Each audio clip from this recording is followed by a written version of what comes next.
Hey, welcome back to the Life from the Wrist podcast. Hope you all are doing well today. Kind of is strange. The World Cup has just begun, and I thought I would cover some of the watches that have surfaced related to the World Cup taking place. It is kind of strange as we close out the year to be talking about the World Cup. It's typically a summer event, but because Qatar is so hot, they've decided to host it in the winter. Nevertheless, we can enjoy a really fun world event. Of course, if you're listening to this podcast, it's probably because you're interested in watches. So I might as well take a look at some of the watches that were released in honor, in spirit, or for the FIFA World Cup. So, Hublot is the official timekeeper of the FIFA World Cup. This is the fourth consecutive time that the brand is being trusted with being the official timekeeper of these games. That means that the watches that the referees are wearing, the substitution board, and all things related to timekeeping will be produced and show the Hublot name on it. The first time that they partnered with the FIFA World Cup was back in 2010, where they were where they partnered with the FIFA World Cup, and was really like a very recent addition of when watchmaking or horology really started to be a big part of the FIFA World Cup. 2006 was the first time that this really happened, and Hublot has really become the official partner up until now of the FIFA World Cup. For most of the World Cups, they've released special edition watches specific for the World Cups to commemorate the events, and this year was no exception. They released the Hublot Big Bang E FIFA World Cup Qatar 2022 connected watch that has some really cool functions related to this World Cup. So, as I said, it's the Big Bang E, which means this is a smartwatch. This smartwatch is probably a much easier instrument for a referee to wear. It also allows them to receive alerts and the like on their watches. If you think about what they were using before this, they were using digital watches, and so it doesn't really make sense for a referee to go from using a digital watch to using a mechanical watch. So these are the watches that the referees are going to be wearing, and as I mentioned, there are some really cool features that the watch has. As I do always, I'll put links in the show notes so you can actually see the watch and some of the cool features that are out there.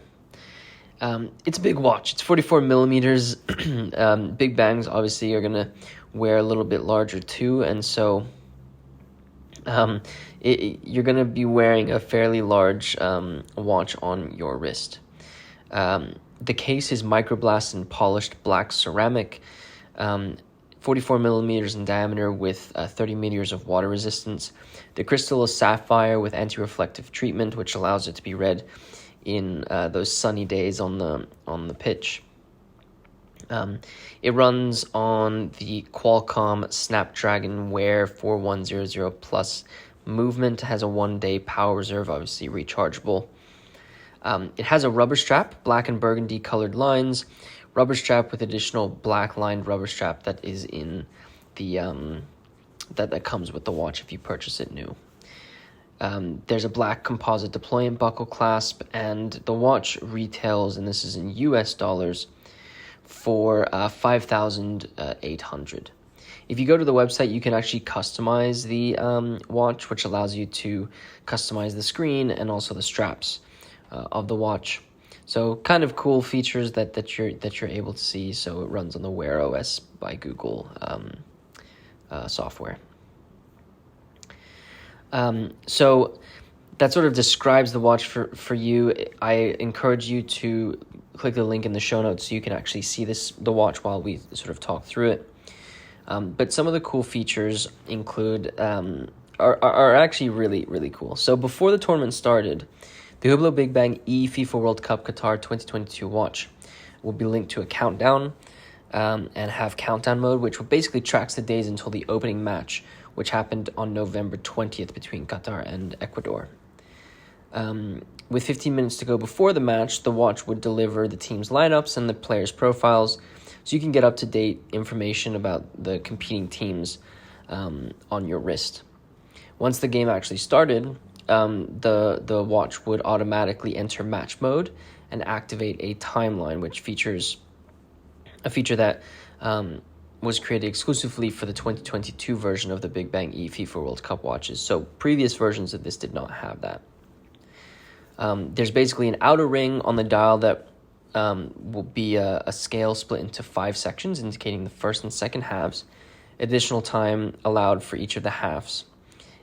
If a goal is scored, the watch then shows a match event animation mentioning the player's name and the minute mark that ended up happening.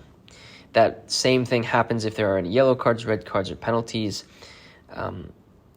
And it will also switch to sort of like an extra time mode if there is extra time in the game.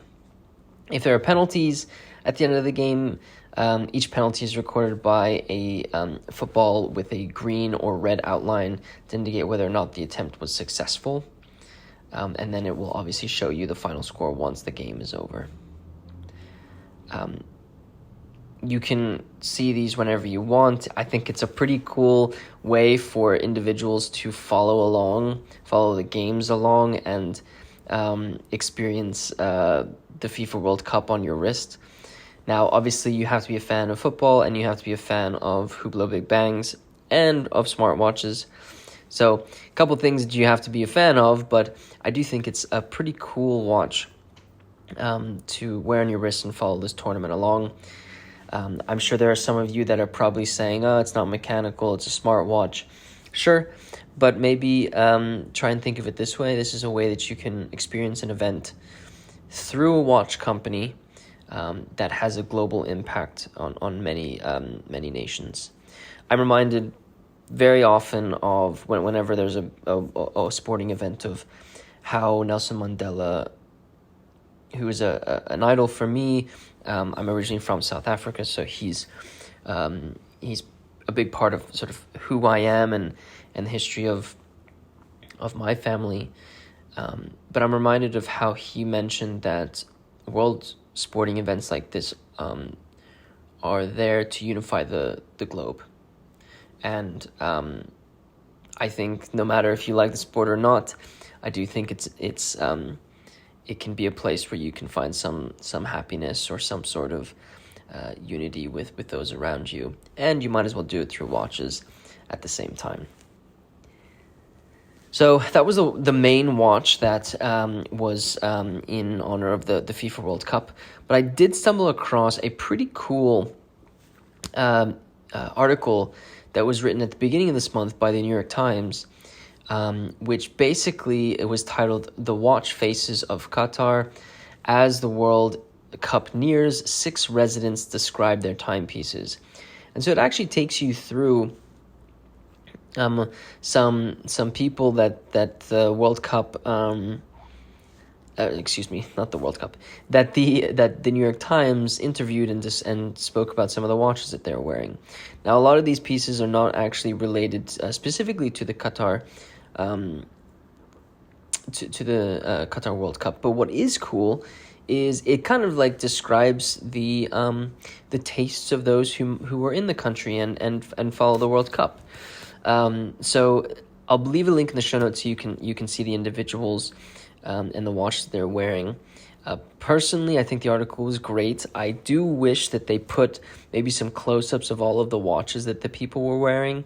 It would have been a nice touch, just so you can see them. But they do have images of the people that they feature, and obviously the watches are a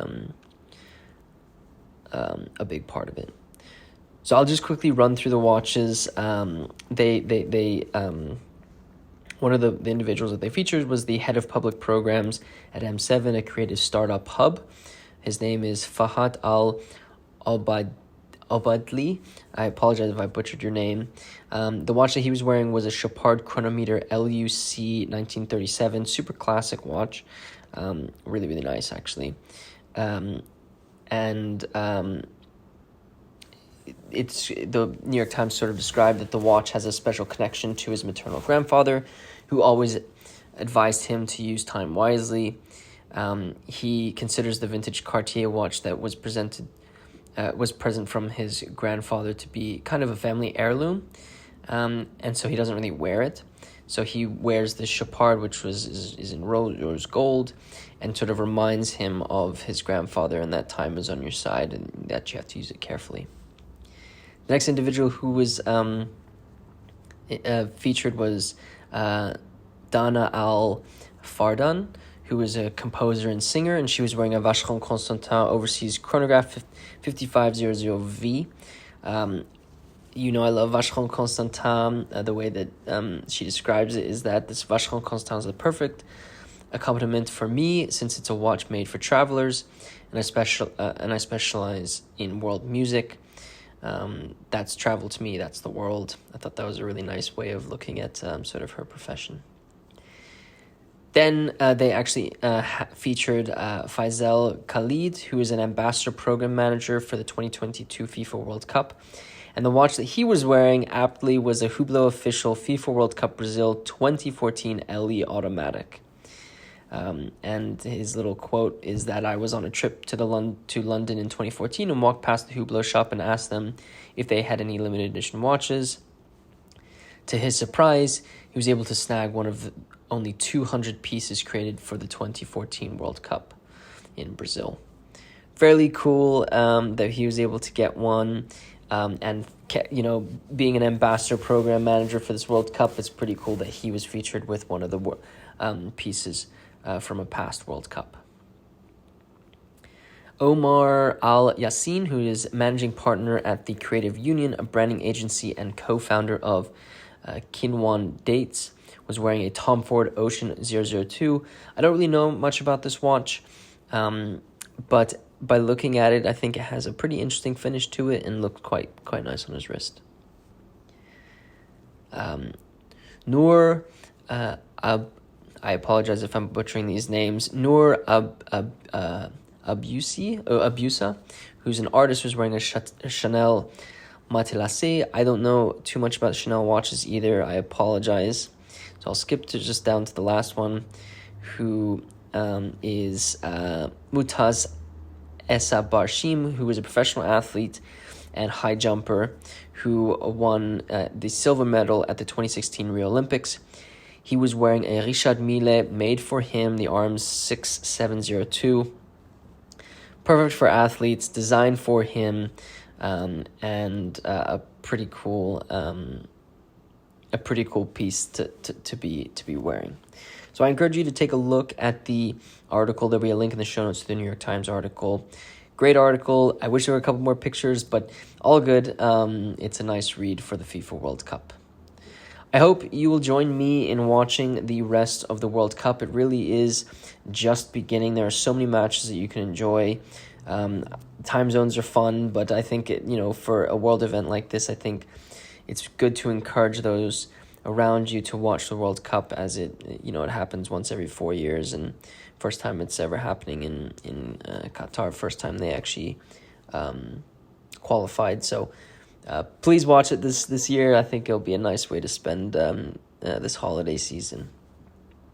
Hope you enjoyed listening to this podcast. Let me know what you think about it. You can hit us up on our website or on our social media accounts. There will be links in the show notes to all of the places that we release videos and content and all that. So go ahead and check that out. If you are new to Live from the Wrist podcast, be sure to follow us and share it with a friend who might be interested in a watch podcast. I'd love to have you guys as listeners. If you are feeling generous and wouldn't mind rating this podcast, really does help me out. With that said, guys, thank you so much for listening to this podcast, and until next time.